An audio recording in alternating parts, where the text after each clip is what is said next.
It's the Ross Tucker Football Podcast.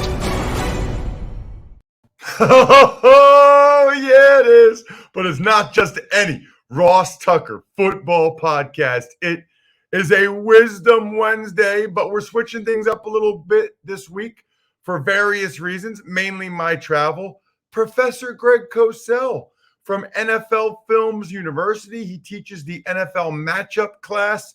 He is here with us today, which is always an occasion to get excited. We are presented by DraftKings. Love those dudes. Hit up the DraftKings Sportsbook. Hit up DraftKings for daily fantasy as well. They are awesome. Trust me. Greg Cosell is awesome. There's a ton of news to get to today, and we're only 2 days away from me naming the Spread the Word winner for this week. I'm looking for a few quote tweeters at Ross Tucker Pod, at Ross Tucker NFL. The sponsor confirmation email winner, which actually this week is you checking out the email we sent you. If you didn't open it yet, check your junk mail, check your spam. If you're not signed up yet, sign up because we're going to resend it tomorrow to people that didn't open it yet. You will love this story. It's a stunner. Let's put it that way. You gotta read it. I'm not going to give away any more heads. You got to read it for yourself. You'll love it. I already got a bunch of emails back from you guys that think it's one of the coolest stories you've read. So very, very cool. I appreciate that.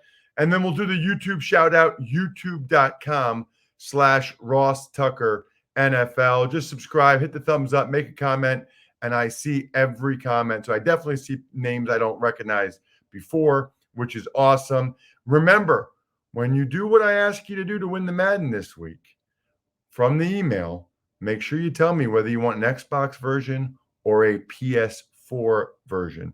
It's Big Show time. The Big Show. Never a bad day to talk to my guy, Greg Cosell. Already told you guys 2 minutes and 15 seconds ago that he was going to be on. So it kind of was weird to talk about it again.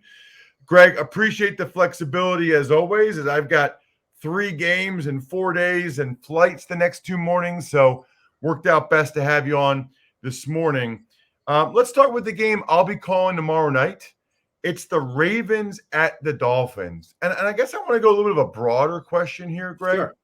You know, I guess my whole 2 things with Lamar Jackson and the Ravens has always been, I don't know if they have a big deficit, if they throw it well enough to come from behind. And also in the playoffs, when they're going to face 3 good teams, can he and they convert enough 3rd and 7s, 3rd and 8s throughout the course of the ball game if the run game's not going as well as it normally does to win? Well, Greg, I don't know how many games he's come from behind now, but the Chiefs game, the Colts game, the Vikings game, at a minimum, we can't say that anymore. You can't say that. Right. This passing game has taken the next step, and I know there's some people that feel like that they're almost featuring that more. What are you seeing from this offense and Greg Roman this year that's different from previous years? Well, Ross, I think they wanted to take this step a year ago, but COVID prevented them from having a full off season. So this year, I think what they've done, and the tape shows this, is there's a lot of concepts now, pass game concepts, that really present reads and throws for Lamar. And by the way, this is what all coaches do with really good quarterbacks as well. So I don't want people to think I'm saying, oh, well, Lamar has nothing to do with this. There's always good pass game concepts with every quarterback. That's what makes the pass game work. They don't just roll the ball out and say, throw it to who's open. But I think they've expanded the concepts quite a bit. They've worked really, really effectively against zone coverage. They get a lot of zone coverage on 3rd down because obviously teams do not want to turn their back in coverage and allow Lamar Jackson to just run when he sees green grass. So they've really done a nice job with their concepts, presenting defined reads and throws, and Lamar Jackson's making throws. So their pass game has really taken a significant step up this year, and I think that Lamar has thrown the ball very well.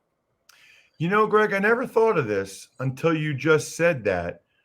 But, when you have a threat like Lamar, it really should clean up how many different coverages you see. Yep. So, nobody's going to spy him because there's not a spy out there fast enough to get him. So you really got to play zone so that your second level defenders have eyes on him and can lever him, right? If he starts to run, the one linebacker comes outside Right. in, so his other buddy can come. You got to have multiple eyes on him. Look, I'm doing the Toledo Bowling Green game tonight, and Toledo's quarterback can really run, DeQuan Finn. So you only have one guy there. You're in big trouble if that guy doesn't make the tackle. Really big trouble. As you know, Ross, from having played in the league, just about everything that coaches do is based on probability and tendency. That's the way the game is coached. So when it comes to defense, your point is exactly right. If you're playing Lamar Jackson and you get into 2nd and 9, 3rd and 9, those kinds of situations, sure, will a team play man? Of course. See, they play man on occasion. Everybody does. But more than likely, when you're game planning and you're Greg Roman, you're James Urban, the offensive coaches are game planning, they know what they're going to get from defenses, and it's going to be higher percentage zone, and therefore they can scheme their route concepts to attack the particular zone coverages that they know they're going to get from a specific opponent based on film study. And that makes it, I don't want to say easier, it's the NFL, but it makes it, it allows Lamar Jackson to be more decisive as a pocket player. I have to imagine, Greg, just as we're talking through this, they probably get a lot of single high safety on regular down and distance. Probably clears that up a lot too, right? Sure. I mean, obviously, anytime you know whether it's split safety or single high, you know what coverages emanate from those particular looks. And by the way, that's the way, if you start with the Cliff Notes version of what you teach a quarterback, Ross, I mean, I'm talking about the real Cliff Notes version, but this is how it starts. It's middle of the field open, which means it's split safety, middle of the field closed, which means it's a single high safety, and what are my blitz alerts? That's where it all starts. Now, obviously, it goes deeper than that. This is the NFL, but that's the starting point. Let's move on to another game I find really interesting on so many levels on Sunday. It's the Saints and the Titans. The Titans are on a roll.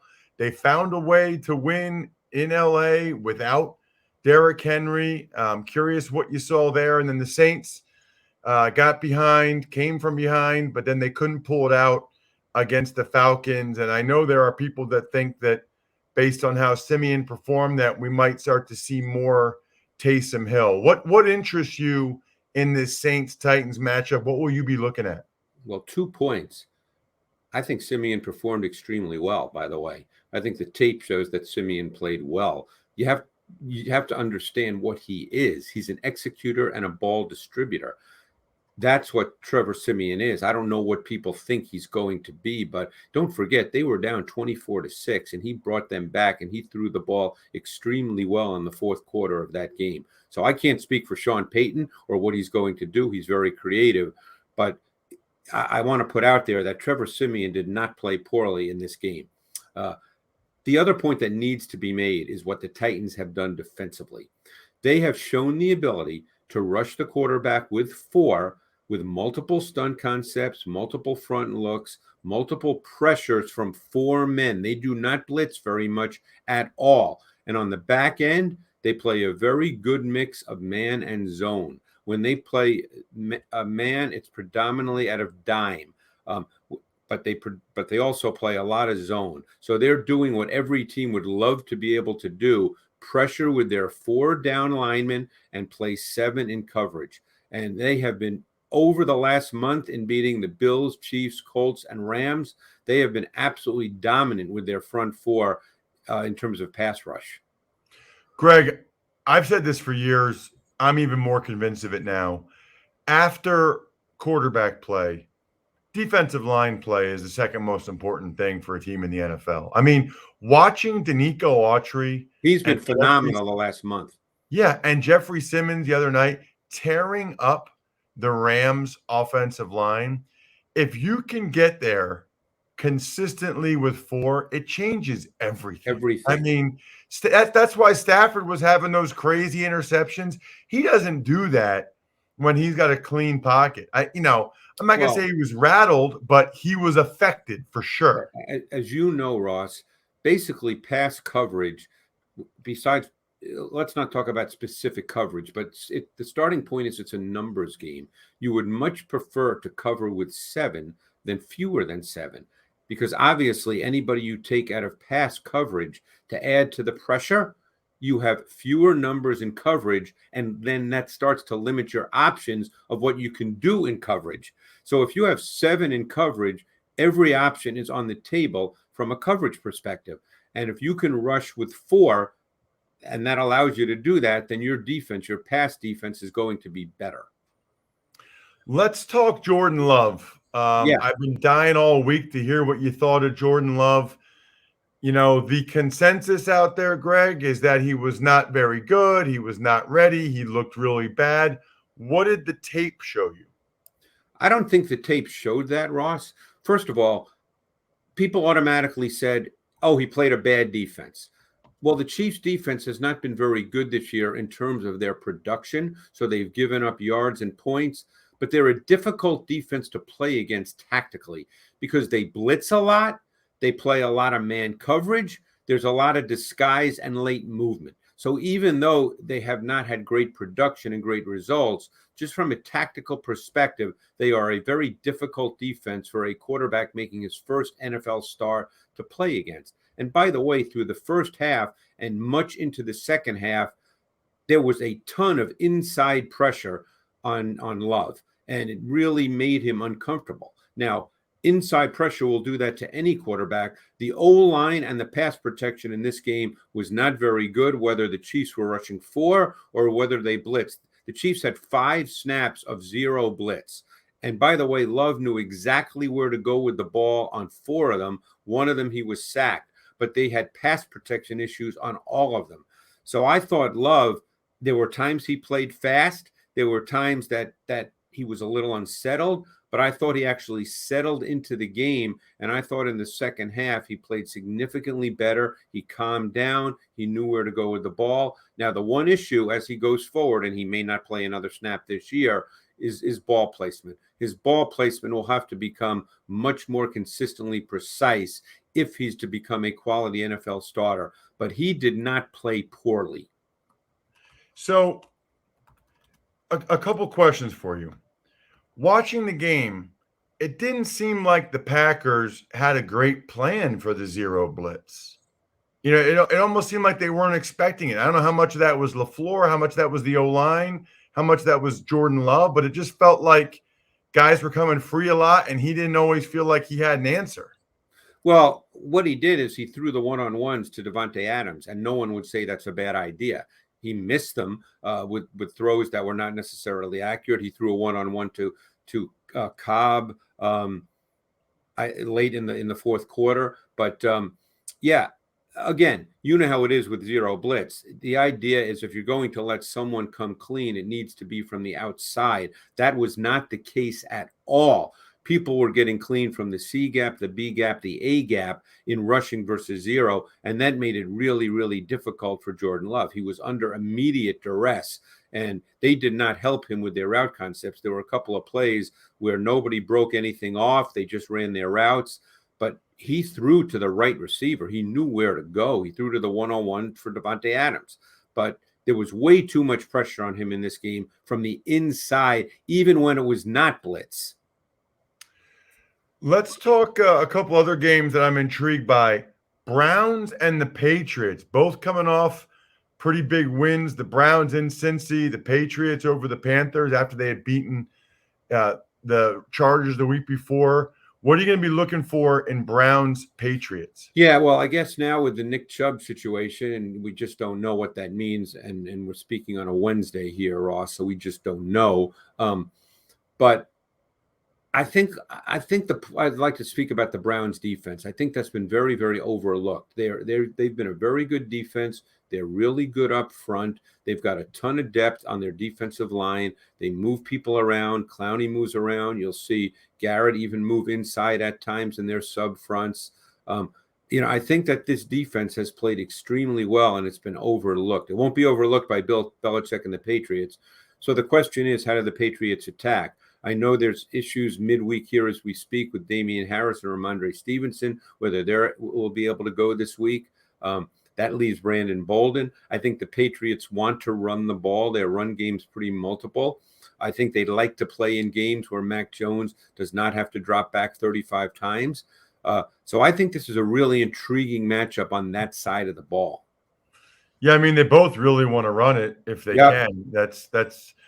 These teams actually remind me of each other a little bit. And it's their schemed run games. It's not, look, even when Nick Chubb's healthy, rarely do you see him with 24, 25 carries. They're not a team built like, let's say, the Titans when they had Derrick Henry, where it's, hey, let's give it to Derrick Henry 28 times. Both of these teams are schemed run games that do not necessarily depend on one back to be the feature guy.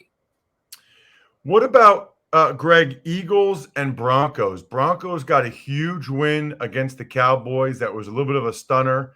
And the Eagles, I don't know, just watching the TV copy, felt like that second half might have been one of Jalen Hurts' best halves of football.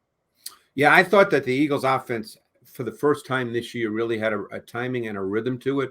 They played under center. There was a play-action pass game, because a play-action pass game under center does so much more for you in terms of impacting the defense. Both the first-level defenders, by the way, no one thinks about that, but the first-level defenders are impacted quite a bit when the quarterback is under center in play action, particularly if there's an outside zone look, because they move laterally and not vertically, so they're not rushing the quarterback. Most people just think of second-level defenders being impacted by the play-action pass game. So I thought the Eagles' offense had a much better sense of rhythm and timing to it. It also defines throws for Jalen Hurts, and that's what it saw. Now he's playing against the Broncos defense led by Vic Fangio. That is very difficult to play against because they show a lot of secondary looks, a lot of two-shell looks that don't become two-shell looks once the ball is snapped. So you start getting into longer yardage situations, and Jalen Hurts will see some things that he may have to decipher when he's back in the pocket, which could well lead to him running more. And therefore, Vic Fangio will have to have a plan for that. That's interesting. Anything else on the Broncos side, Greg? It's funny. We know Teddy Bridgewater does not have a big power arm, but they throw the ball down the field an awful lot. They take vertical shots, and I think you're going to see that against the Eagles. Now, the Eagles don't give up a lot of big plays, and that's sort of the foundation of how they structured their defense, but they've morphed over these last 2 or 3 weeks into playing much more single high as opposed to two shell, which they basically started the year playing a ton of two shell split safety coverage. They played a lot more single high. If that continues, I think you're going to see the Broncos take vertical shots, which, like I said, they've done in the top 5 in the NFL, which might surprise a lot of people. That does surprise me. Lastly, we kind of talked about the Rams already, but Rams-Niners, huge game, especially for the Niners. Any thoughts on that one? Yeah, I would expect the Rams to bounce back. They did not have a good offensive performance. I think they'll bounce back against a division opponent. They're still very, very difficult to defend. I don't think the Niners can put the kind of pressure on Stafford that the Titans did with their down 4. So I think Stafford will be much more comfortable in this game. And we know from a route standpoint that they're very, very good attacking both man and zone. They're really good formationally. Condensed formations make it difficult, particularly if you want to play man. They're very good out of empty. Now, they struggled this past week, but they struggled in every aspect of their passing game this past week. I would view that game, I don't want to say it's an aberration because it's on tape and teams can see what the Titans did. I just don't know how many teams can execute like the Titans did with just a front 4 rush that can dominate. Check him out on social media like I do, at Greg Cosell. That way you know everything that Greg is up to always. Appreciate you coming on a day early, Greg. This is fantastic. I got a ton of notes, as always. Everybody needs to follow at Ross Tucker Pod on Twitter and Instagram to see some of the highlights and see what Greg looks like with his Super Bowl hoodie. Looks awesome. Thank you, Greg. Thanks, Ross. Thank you also to Raycon earbuds. Huge fan. These have been a game changer for me. Look, if you're watching on YouTube right now, I am showing you my blue Raycon earbuds case. I worked out in the hotel workout facility with a mask on because that's policy. And these things are life changers. I got Ross's faves. I got Ross's workout. And at any rate, it's very, very, very helpful. Here's what I would tell you. They offer 8 hours of playtime and a 32-hour battery life. Whether it's a plane, whether it's working out, I don't go anywhere without these things now. Again, showing them on the youtube.com/Ross Tucker NFL, because it's just, and by the way, they don't stick out of your ear. There's other ones out there that stick out of your ear. Why do you want ones that stick out of your ear?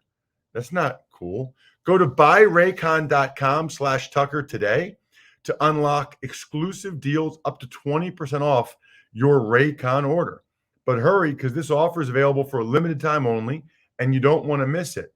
That's buyraycon.com/Tucker to unlock up to 20% off your Raycons. Buyraycon.com/Tucker. Tuck's Takes. A lot to get to today on a busy Tuesday in the NFL. Let's start with the obvious one. Odell Beckham Jr. officially going unclaimed on waivers. Right. I kind of have mixed emotions on that one, Bri. On the one hand, I was curious to see, if a team like the Lions had claimed him. I was curious to see what he would end up doing, but I also didn't feel like dealing with more Odell Beckham Jr. drama. So on the one hand, it would have been funny if a bad team claimed him and whether or not he was like, yeah, let's go, give me the ball a lot, or was like, no, I'm not going there, they stink. But I don't know. I didn't really feel like dealing with that either. So now he gets to pick. I don't know. I think a couple teams that make sense to me would be like the Packers, always looking for somebody opposite Devontae Adams, and the Chiefs. They've been pretty clear that they're not thrilled with the guys that are trying to replace Sammy Watkins. Tuck's Takes. We also saw the Packers, Aaron Rodgers, and Alan Lazard all get fined for the COVID violations last week. Yeah, I mean, Aaron Rodgers and Lazard were both fined like $14,000. The Packers, $300,000. I don't know. I will admit I don't know the NFL's mask, unvaccinated rules well enough to know this. I've read that people in the NFL think it's a slap on the wrist. I don't know. I mean, I guess I would just say whatever. I don't really care that much. Other than if it's only $14,000, then I have to follow the rules. Then maybe other teams will just not follow the rules for the rest of the year and just pay the $14,000. I guess I don't know how that seems like that'd be worth it to some of these guys to not have to wear a mask all the time. Only have to pay $14,000. Tuck's Takes. Some other notes, and we'll go team by team here. We'll start with the Cleveland Browns. Right guard Wyatt Teller, huge contract extension worth $29 million guaranteed. Total package would be 4 years, $56.8 million. So this is really cool. Multiple levels. Number one, he's a former fifth-round pick that the Buffalo Bills essentially gave up on and traded him to Cleveland for peanuts. So I am absolutely thrilled for him. $29 million guaranteed. He's like a 26-year-old lineman or whatever, 25 like I was one. I can't imagine how a feeling that was to sign that piece of paper and know that your financial security for generations is attached. I mean, that's got to be an incredible feeling that I never had the opportunity to experience, but very, very cool. Thrilled for him. And for the Browns, it's great to lock him up. He's a stud player. And that was a trade by John Dorsey that has gone extremely well. And I think the offensive line coach, Bill Callahan, deserves a ton of credit for getting that out of him. Keeping it with the Browns, running backs Nick Chubb and Dimitri Felton tested positive for COVID. Both of them have been vaccinated. Right. Greg touched on this about Chubb, maybe being out this week, but because they're vaccinated, as soon as they get negative tests, 2 negative tests within 24 hours or 24 hours apart, they can play. So I've heard, though, that once you test positive, you're probably going to test positive for a while. Like you're probably going to test positive for a few days at least. So I don't know if they'll be able to go ahead and play on Sunday, but they at least have a chance. And they should easily be good for next week. No problem there. I think even John Kelly, their other running back, tested positive too. So they're down to Dearness Johnson, and they don't even have anybody else on practice squad. Like they're gonna have to sign a running back today that can maybe play for them on Sunday. Pretty wild. Speaking of wild, by the way, Brian, you know what else is wild? Small business owners like you and I who overcome the odds, rewrite the playbook, deliver under pressure. The MVPs of small business lead their teams to victory all year long. Visa is proud to provide playmakers everywhere with more tools to help grow their business and help them achieve even greater success. Because the more people we can empower, the more we all win. Visa, a network working for everyone. All right, let's move on to the Carolina Panthers and quarterback Sam Darnold fractured his scapula. He is out several weeks. Right. And I guess they said that they thought it happened in the second quarter against the Patriots. I was wondering whether or not it actually had happened when Foye Oluokun, the Falcons linebacker, totally lit Darnold up, at the end of that game 2 weeks ago, near the end of that game 2 weeks ago, and Darnold had to leave with the concussion and everything. I mean, he blasted Darnold's shoulder, but they're saying it happened against the Patriots. I know there are some people that are skeptical of this and feel like if he was playing well, that this injury would not be a reason for him to not play. But I don't think that's the case. I'm sure they found something on there, but he was able to finish the last game. So whatever it is, he was able to play through it. But it does feel like a good opportunity, we'll call it, for the Panthers to have Darnold sit for a little bit and see what PJ Walker can do. On to the Tennessee Titans, who grant wide receiver Josh Reynolds his release. And I saw the Lions did the same thing, Bri, with Darren Fells. It's interesting. It feels like that's a popular thing this year. Players asking for their release and being granted it, getting their release because they're not getting enough playing time, and teams are like, okay, go ahead. I don't remember a year where this many guys asked for their release and got it. A few moves with the New York Jets. They put Marcus May and Tyler Kroft on IR, and then they sign Elijah Riley. Well, Marcus May, torn Achilles, that will test the Joe Banner theory, guy I really respect regarding injuries not affecting contracts, because I don't know that Marcus May will get the contract that he would have gotten otherwise. Tyler Kroft had played very well for the Jets as well and had been one of Mike White's favorite targets, so that's a tough injury. Elijah Riley was on the Eagles practice squad. Elijah Riley, I called his games for a couple years at Army. Tremendous player, called his preseason games the last 2 years. I'm thrilled for him. He's from New York. He's from Long Island. Probably grew up a Jets fan. Now he's on the active roster. He'll probably play special teams, have a chance to play on defense. Very, very happy for that young man. Well, back to the Panthers. They signed Matt Barkley off the Titans practice squad. Kind of would have made sense to have that one next to the Darnold one, huh? That's on me, Bri. That's on me, not on you. Just so everybody knows, I'm the one that kind of formats the show, writes the script, whatever you want to call it. That one is on me. As for Matt Barkley, yeah, the Panthers needed to get a new quarterback. And Bri, hold on 1 second.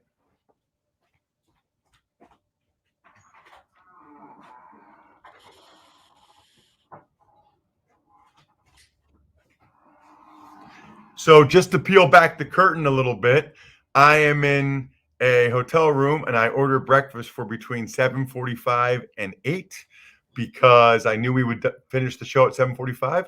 It's 7:45 and they are here right now. I'm going to sign this. Thank you very much, sir. Appreciate it.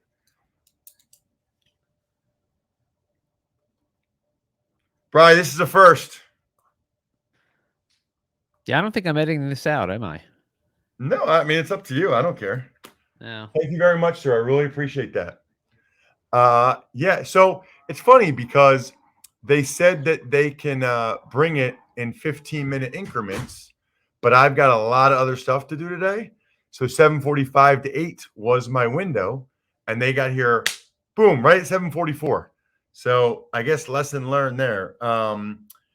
Right. I mean, the Panthers need another quarterback, so they got Barkley. That's the end of that. All right. Next up, it's to the Broncos, who put Graham Glasgow on IR. By the way, Bri, I got a ham and cheese omelet with a side arugula salad. Very much looking forward to it. And a yogurt parfait, which I'm going to eat in about a minute and a half. What'd you even say? I'm not even paying attention anymore. What'd you say? Broncos. Graham Glasgow. Yeah, not good. He's a good player. Guard on IR. Next. Right. And finally, the Bucs signed Brashad Perriman. Yeah, I mean, my food's getting cold here, Bri. No, I'm just kidding. That's interesting. The Bucs signed Brashad Perriman. Evidently, they won't be in the Odell Beckham Jr. mix, number one. And number two, probably not a great sign for Tyler Johnson and Scotty Miller and some of the other guys. Although I think Scotty Miller might be hurt. I got to check on that. What I don't need to check on is that we need shout-outs for Pizza Boy Brewing, Sporticulture, Vision Comics with an X, HumanHeadNYC.com, SteakhouseSports.com, and your car. Wait, what do you mean? What do you mean your car, Ross? What I mean is, with the free Fix Finder service at AutoZone, you can troubleshoot more dashboard lights, including your check engine light, ABS light, and service interval light. The free Fix Finder will give you possible solutions for your lights, all backed by verified technicians. And if you need a bit of help from a repair shop, AutoZone will even refer you to a nearby shop that you can trust. It's the most complete free warning light report backed by technician verified fixes, and you can only find it at AutoZone. So next time your dashboard lights pay you a visit, just get in the zone, AutoZone. See you, Bri. Time for me to get in the omelet zone. I think we're done here. Thanks for listening to the Ross Tucker Football Podcast. Make sure to also subscribe to the Fantasy Feast, Even Money, Business of Sports, and College Draft. All available at Apple Podcasts, rosstucker.com, or wherever podcasts can be found. A lot of times on the show, I mentioned DraftKings. Here's what you need to know. You got to be 21 or older, New Jersey, Indiana, or Pennsylvania only. New customers only. Restrictions apply. See DraftKings.com/sportsbook for details. Gambling problem, call 1-800-GAMBLER, or in Indiana, 1-800-9-WITH-IT. By the way, if what I was talking about included a deposit bonus, doesn't always, sometimes it does. Deposit bonus requires 25 times playthrough, and deposit bonuses are paid out in site credit.